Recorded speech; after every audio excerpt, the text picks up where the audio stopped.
It is that time of the year when the hills of Idukki bloom with flowers of all colors and hues. The rolling terrain comes alive with various blooms, painting the hillsides in color. In Senapati village, Sindhu Kanan has been growing flowers for years, and her efforts have gone a long way towards reducing the dependence on flowers brought in from neighboring states for Onam. However, this year the delayed monsoon has affected yields compared to last year.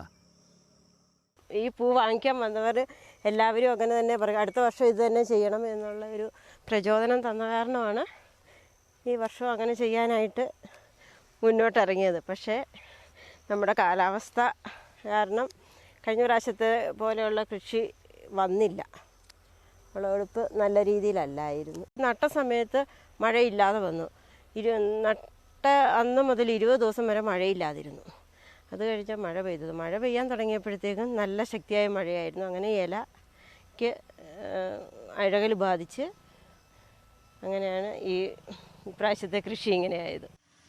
Sindhu has also experimented with varieties like maroon chrysanthemums, but erratic rainfall has delayed their blooming.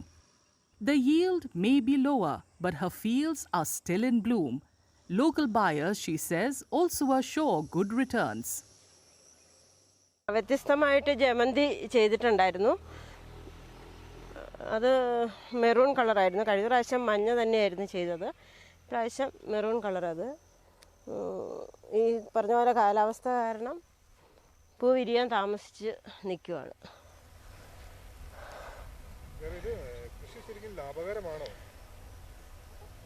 കൃഷി ലാഭമാണ്. ആദ്യത്തെ മുതൽ മുടക്ക് കഴിഞ്ഞാൽ പിന്നെ കുഴപ്പമില്ലാത്ത രീതിയിലാണ്.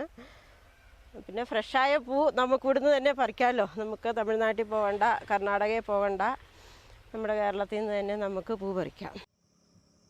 Onam, which is also a celebration of the harvest season, began on Sunday. This year, Tiruvonam, the festival's final day, falls on August 26th.